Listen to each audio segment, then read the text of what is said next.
So we're writing a musical.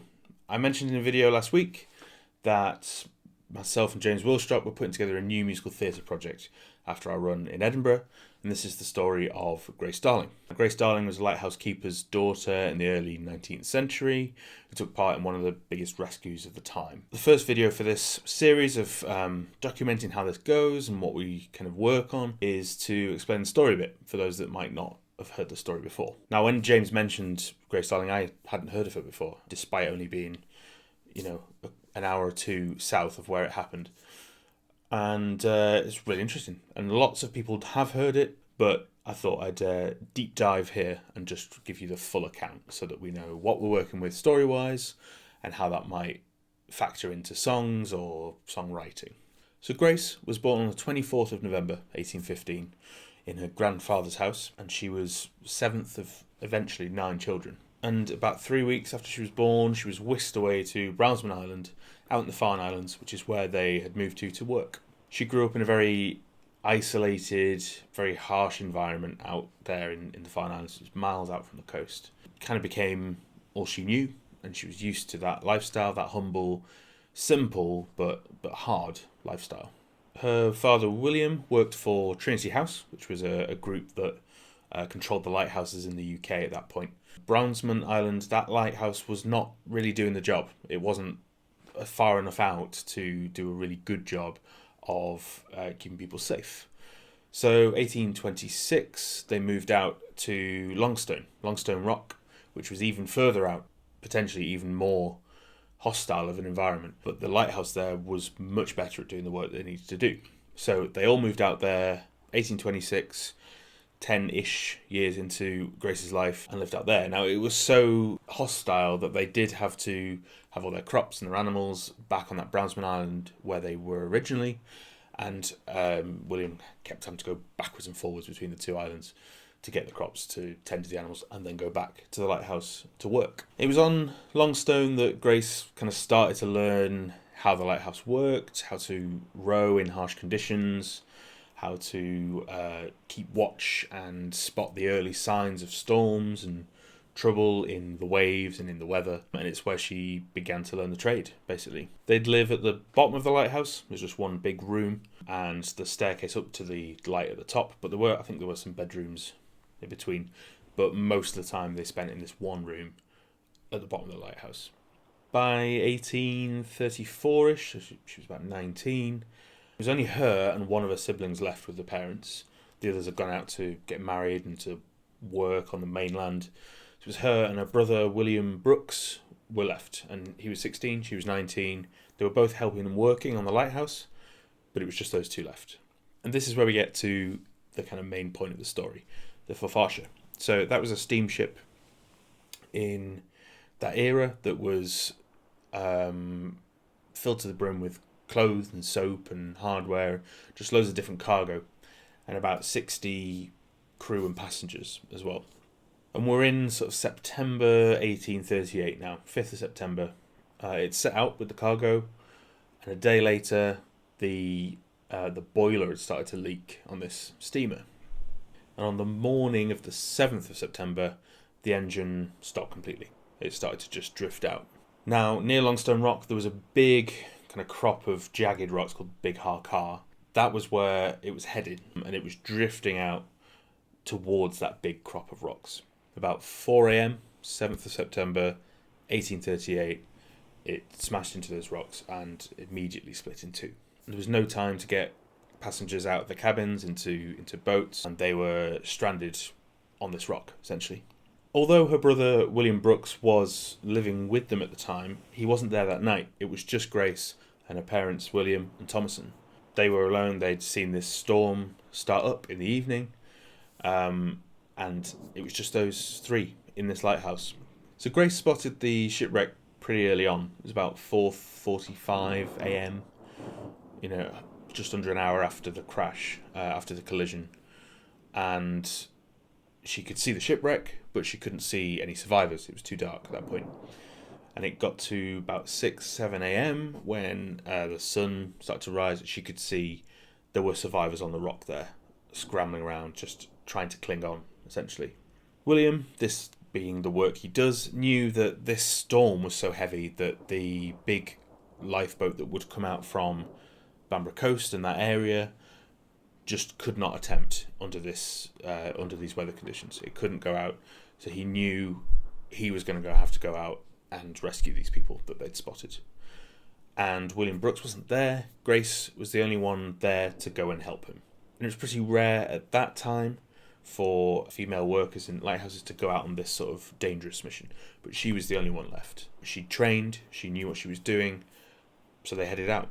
There were 9 survivors off the ship on this rock. The boat that they had taken out could only take 5. So William got onto the rock to explain this to them, to check any injuries, see what was going on. And Grace is holding the ship steady. She's taking both oars and she's rowing to just keep the boat where it is for when it's needed, for when they start to load in survivors to take them back to the island. He found 8 men, one of them quite badly injured, and Sarah Dawson, who was the only surviving female passenger there on the rock, holding her 2 children who had passed away. She was on her own. It was these 8 men and her. So William and 4 of the men rowed back to the lighthouse with Grace and Sarah.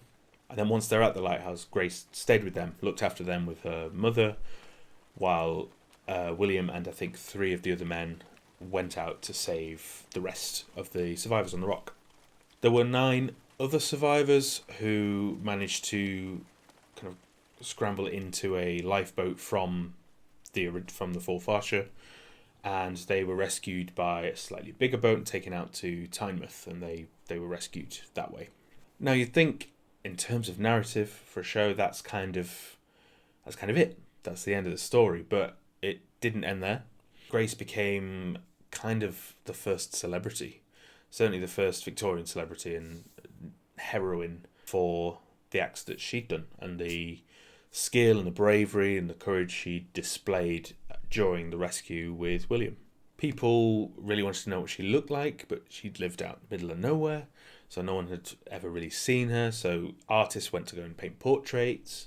People visited, wanted to speak to her, speak to William.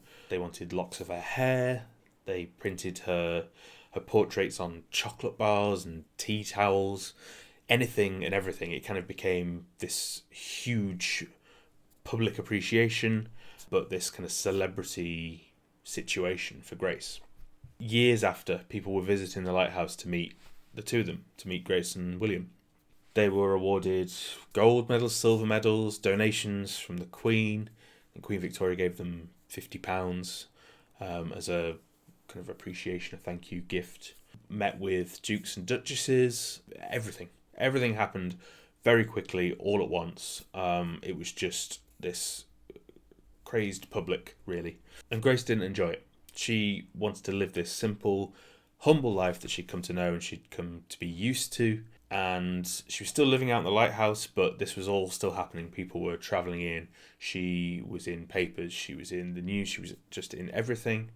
And she wanted this simple, humble life that she knew. She believed what she'd done, she was doing because that's what they do. That's what their job is. And they were kind of saying she was this brave, almost superhuman being that had saved all these people. And she knew that she'd done it because that's what you have to do. She did it not for the name, not for the fame, just because that was the trade. And it consumed her life. She was writing thank you letters, sitting for portraits, and it just didn't allow her any time to do anything else. That's all she was doing day after day. Then, 4 years later, she was diagnosed with TB. And that was quite common then, the early 19th century, and it was quite quick and sudden. She gifted one thing from her collection of gifts from the public and from royalty to each of her family members. And on the 20th of October that year, she passed away. There was this grand funeral in Bamborough, hundreds of guests, hundreds of people visiting this, at the time, tiny little village for this funeral of who they deemed a legend. And there's now actually a memorial in St Aidan's Church in Bamborough, a big kind of stone structure that is in honour of her. It's her memorial. So it's a really rich story. I said in the previous video, I think it's a story of doing the good without the name. It's doing the good because that's your duty. And I think that's quite a strong thread for this whole narrative, essentially. I think it lends itself well to a smaller chamber-sized musical. Small cast, small sound, but rich at the same time. Because I think that kind of backs up this remote feeling that the island would have had and their lifestyle, the way they lived and the work that they were doing. So now we get into the sort of structure of how that story fits the show. James and I have talked about what sort of shape that would be. I think we want to open with the kind of legacy that she left. So she has passed at that point, and it's how that inspires people. And then it flashes back to essentially the beginning of her life, or when she's learning the trade and living this simple, humble life in that family. I think then the rescue needs to be the end of Act 1. We're going to kind of build to that quite slowly with all this kind of foreshadowing and all that sort of stuff. And then Act 2 can tackle this celebrity nature, the kind of invasiveness of the public, and through to her illness, the toll it takes on the family, through to her legacy and how that affects people in a similar way to the start, so that we get this sort of circle.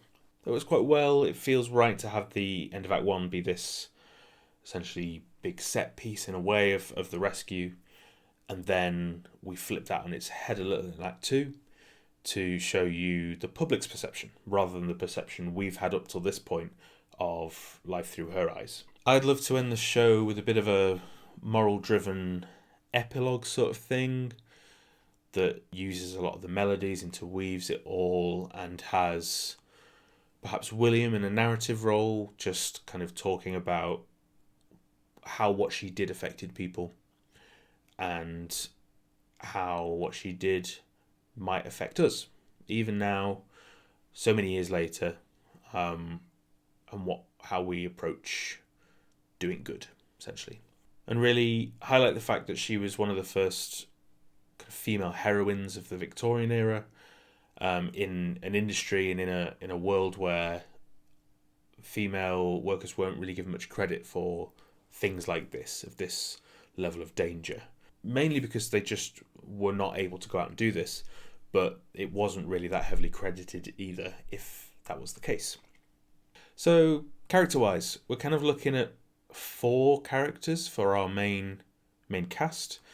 Grace, William, Thomason, her mother, and Sarah Dawson, who is the female survivor from the shipwreck. Now, she was cared for at their home after the rescue.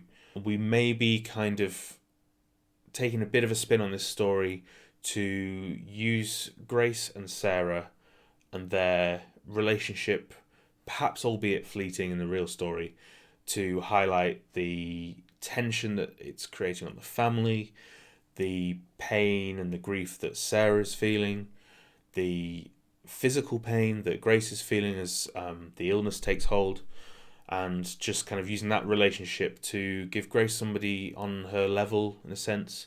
They were similar ages. Yeah, a way to kind of reflect how Grace is feeling without always telling you how Grace is feeling. And Sarah the same. So I think we can use that character as a bit of a device for making things richer in Act 2.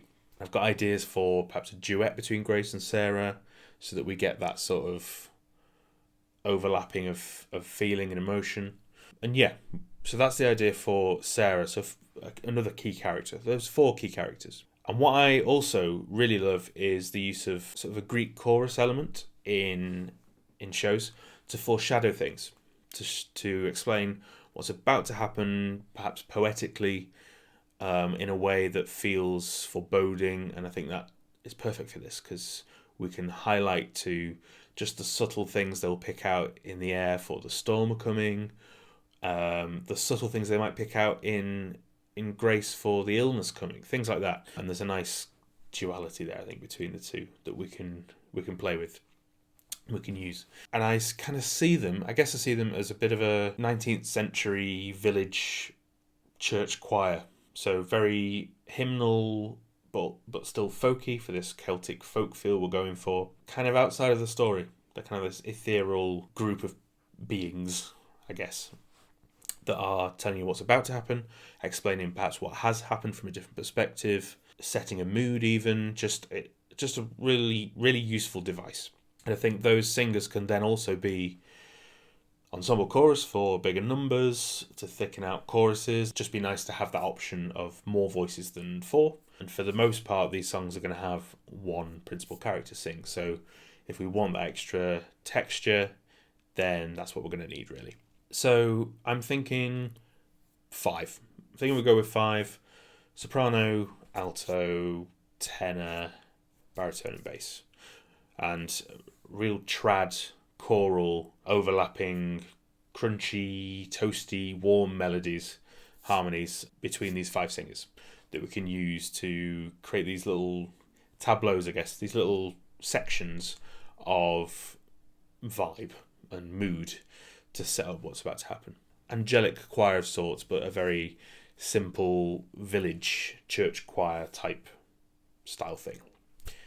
And it breaks things up a bit and builds things up where we need them to build up and smooths things off where we need to smooth things between sections.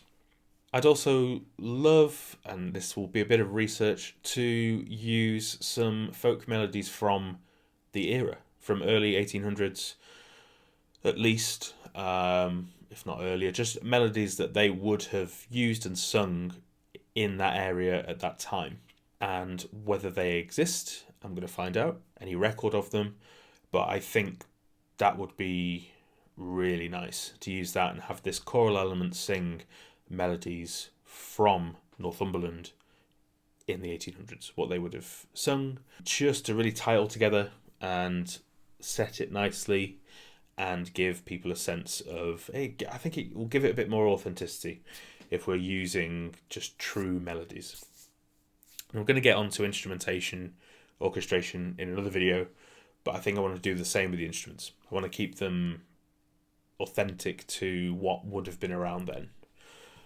To a certain extent, there's going to be some different layers and different things we can do, but I don't want to go into anything too synthetic. All organic, analog, acoustic sounding instruments.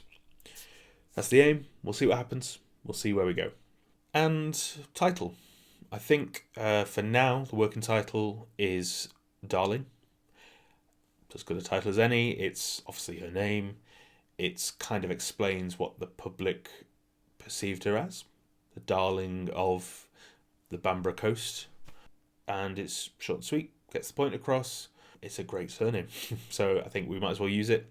So we'll go with Darling, a new musical.